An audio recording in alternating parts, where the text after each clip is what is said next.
Prepare to be wowed this morning with things that seem supernatural. Our first guest discovered his love for magic at just 8 years old. Fast forward, and Ben Jackson is Houston's premier illusionist. Even when the audience is inches away, they still can't figure out how he does it. I'll tell you how he does it. It's magic. Even the best in the business love what he does. Last year, Ben took his act to Vegas to face two of magic's biggest legends on the show Penn Teller Fool Us. Here's what I'm not doing. I don't go over like this and pull. I massage. The metal heats up, pops off. That's the easy part. Hard part's to come back like this and go right back on. That's the hard part. In there for me, sir? Thank you. And would you hold on the other end, Brooke? Yes. Very good. See the cap right there? Yes. Hold on to the cap, please. Okay. Sir, lean in. Hold on to that point. Very good. Now, I can't go this way. I can't go this way. Okay. I can only go forward. Once, twice. Don't move. Done. What? We thought we had it, and we didn't, Ben. You fooled us. Wait, we what? were wrong. All right, Ben joins us with how you can also be wowed by his show, Magic, Music, and Mayhem. Good morning. Oh, Deborah, good to see you. again. Reunited, and it feels so good. Reunited, and it Feels so good. good. All I right, love a that. singing show also. All right, so Penn and Teller, I mean, like they're like one of the best in the business, right? One of the best in the business, and they invited me to be on their show and dazzle them right away, inches away from their eyes, and very fortunate to come out on top and get one past the big guys. Well, that's one of the things that's so great about your show is we say inches away because you think there's no way I can. And every time you do this, I'm like, I'm Right. staring at it. I'm waiting to see where the trick happens. Well, we should try something right now. You want to try something right now? Let's try something right now. Try and fool me right now. Well, I've been practicing, Deborah. Look at this shebang. You know what that's called? What is that called? No social life. Give me some. Okay. Pound it, bam, baby. Okay, Deborah. In a moment, I want you to name a playing card, but Okay. don't say the Queen of Hearts or the Ace of Spades. Very Okay. commonly thought of. A lot of people think of those cards. Change your mind a couple times. And for the viewers at home, let's clear the air. We didn't meet beforehand and talk about playing cards or pick a card or think of a card. Fair? Right. Here's what I want you to do, Deborah. In fact, before the show, I had no time for you. Yeah, so what card would you want it to be? Should I say it out loud? Say it out loud. Three of Hearts. Three of Hearts. Do you want to change your mind? No. This is so crazy, Deborah. If you ask anyone what are the odds of someone thinking of the Three of Hearts, they would say it's 1 in 52, but the actual odds are 1 in 56. Because every deck of cards that you ever buy always comes with 4 extra cards that no one ever uses. Those are the jokers and the advertising cards. Right. And I'm so glad you didn't think of one of those, otherwise it would kind of be a slow start to this segment. So here's what I do. It's so crazy that you didn't think of the joker or the advertising cards, you thought of the Three of Hearts.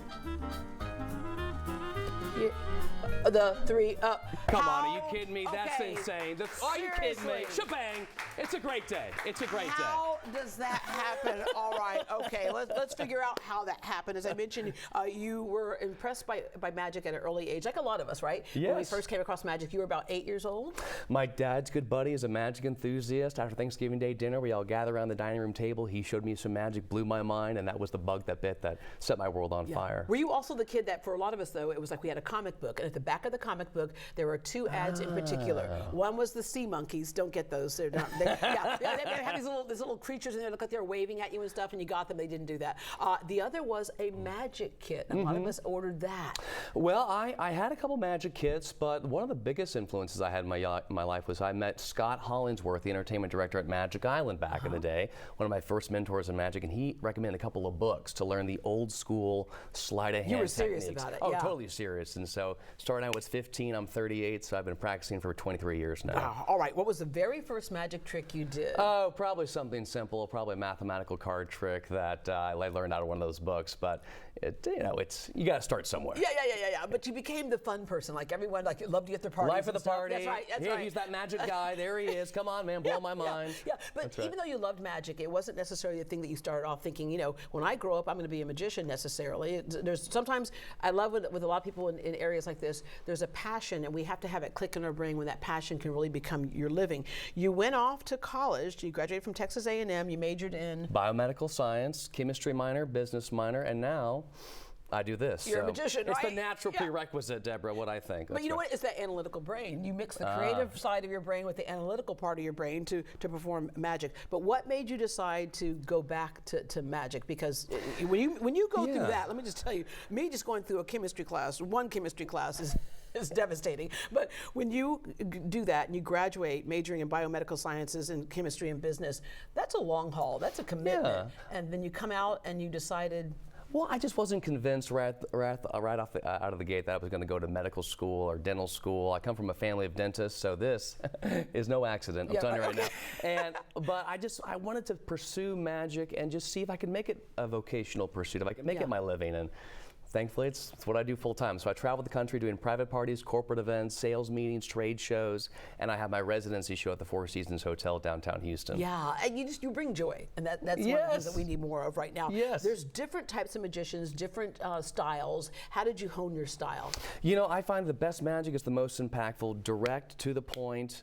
No big boxes, no laser lights, no dancing girls. And people come to the Four Seasons show, that's what they experience. They're inches away from the action, 60 seats, cocktail attire. It's really magic to impress the hard to impress. It's sleight of hand, theatrical mind reading. In fact, we should try some little mind reading right now if you got time. Oh, mind reading? Oh, yeah. Okay. Let's just try this. I brought a couple books with me.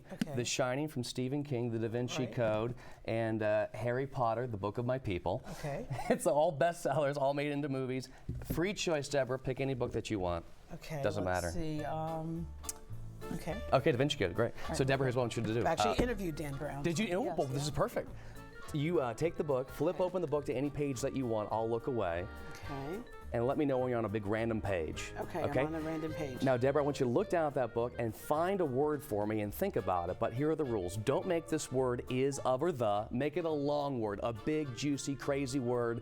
I would say at least 10 letters plus. Okay. Not the character in the book and not a chapter title, just a random, crazy, big word. Okay. You got a word? Uh-huh. Close the book. Okay. Deborah, I'm a father of three. 3 girls, all under the age of 3. It's a wild time in my life. I bet. They don't read bestsellers, but their old man's trying to teach them the alphabet, and so I associate an animal with every letter of the alphabet. Okay. A is for alligator, B is for bear, C is for cockatoo. Okay. So in this case, Deborah, think about the word inside the book. Okay. Think about the first letter of that thought of word, and focus on an animal that starts with that letter. Okay. Don't say it out loud, Deborah. Okay, just trying to read your mind right now, live on the air. This is good, Deborah. This is good. Okay, don't give yourself away. No mic, no signals, no flicker of guilt. I'm gonna go with this. Pencils down. I can't change my mind. Deborah, what animal are you thinking of? A zebra. Zebra. Come on, that's crazy. Well, I think I'm sorry. That was missing some stripes. This is the zebra right there. Okay, all right. Is that good? Okay, no, that's not. Well, my girls love this. That's the important thing. All right. Okay. So hang on. There's a little ambiguity here, but you don't want that when it comes to mind reading. You want precision. So here's what I'll do. Clear your mind. Think about the word in the book now, and close your eyes just for a second. Focus on this. You picked any book. You turned to any page. You thought of any word. There are over 100,000 words in that book alone. Deborah, for the first time, tell us what word you think of. Zestfulness. This defies understanding. Zestfulness. Give her a big round of applause. Deborah Duncan, this is insane. It's going to be a great day. I don't get this. It's crazy. Okay, I picked a random page. There's no way you could memorize every single word and real in these fast, books. Deborah. And again, any reason why zebra, by the way? Any reason why zebra? What? Just random? Because you said an animal that starts with a Z. But here's the deal. Let me think about this. Do you have any animals at the house? Yeah. Think about your current pet's name, your current pet's name. Okay.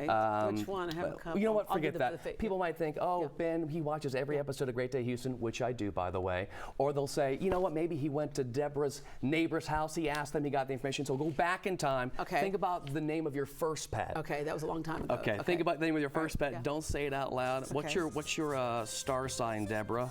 Gemini. Okay, so it's one of these two. I'm gonna go with this. It's probably not this one. I'm gonna go with this one. The name of your first pet. If you get this, then No way. Snowball. Was it Snowball? no. What was it? Pipsy. I'm so glad I changed my mind to Pipsy. Give her a big round of applause. Are you kidding me?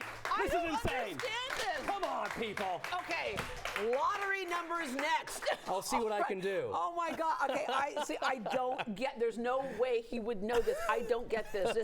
This is called sorcery. That's right. All right. You can catch Ben Jackson live at his residency show, Magic, Music, and Mayhem at the Four Seasons Hotel. His October shows are on the 3rd, 4th, 24th, and the 25th. Tickets go on sale this Friday at 11 a.m. for early access group. You can sign up at benjacksonlive.com, benjacksonlive.com, but you better hurry. They sell out fast. This is like the perfect date night, the perfect just fun night. You can also follow him on Instagram at Ben Jackson Magic. I don't get it.